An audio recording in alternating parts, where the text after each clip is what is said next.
again for joining me here today for my last video in the book 4 on A Perfect 10.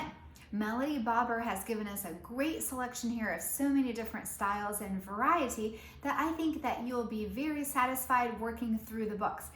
If you get to the end of this book and you'd like to continue, there is book 5. I do videos on all books 1 through 5, and I'd be happy to connect with you personally as well. So you can reach out to me at my website, Piano Pizzazz, Made for More, or at my email, laurieplus7@gmail.com, if you'd like to connect with me to do piano lessons. This last song is called the Teasing song. It says for children, volume 2. It's a contemporary selection, so it's going to be a little bit unique. It's written by Bela Bartok, a contemporary composer. So notice that we're in the key of 4 sharps. All the way through, it has 4 sharps, okay? That means we're in the key of E.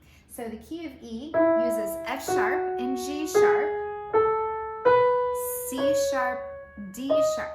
Okay, so you've got all of those sharps, F sharp, G sharp, C sharp, and D sharp to watch out for throughout your songs. So that sometimes can be troublesome. So what I did is I went through and I highlighted all of those notes. Do you see the yellow highlighting? There's a lot of those. Do you see all of those notes that are highlighted?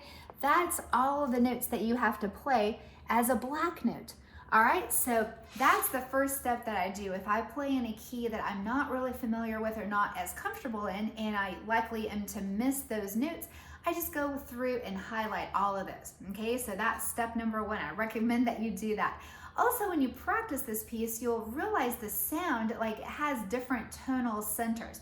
So it actually sounds like you're changing keys. So it kind of gives you the theme in the first key, and then it does it again. Even though it doesn't change the key signatures, it changes the sound by altering the notes with sharps and flats, naturals as well. So you're going to hear the same theme in different positions on the piano, okay? So see what you think about this one. It's kind of a faster song. It's a little bit suspenseful. Sometimes it's called the Teasing song, so it sounds like you're kind of chasing each other. Maybe you would hear this on a cartoon or something fun like that. So I hope that you'll have a fun time with this one.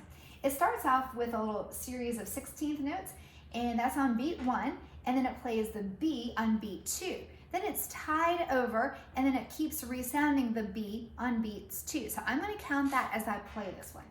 1, 2, 1, 2, 1, 2, 1, 2, 1, 2, 1, 2, 1, 2, 1, 2. Now here it's going to change to the key of B. Okay, so I'm going up to my F sharp in the right hand, and in the left hand I'm going down to the B and the F sharp.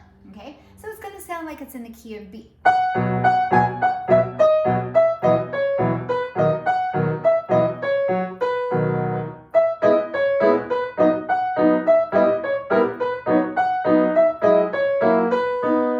it goes to the key of G. It's naturally all the D's and the G's and the B's here.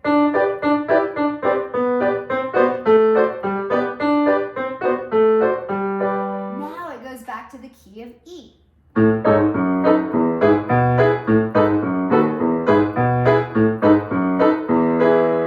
And you're done. Okay, so this song is quite unique.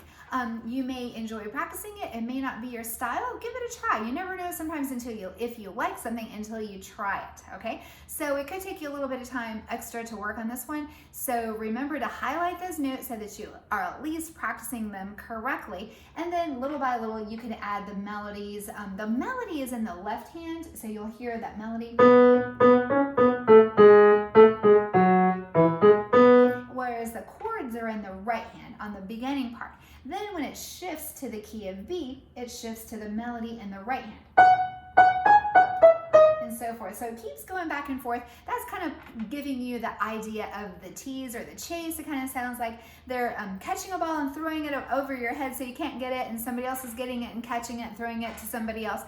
So they're kind of teasing you a little bit. So music is a great imitator of different ideas, different thoughts that you may have. So don't just think about playing notes. think about what the notes are saying and how it makes you feel and how you can relay that feeling and experience to the listeners. All right, so I hope that you have really gained a lot of insight about how to approach your music and how to work on your songs. And again, if you would like to continue working with me, feel free to reach out to me. And in the meantime, happy practicing.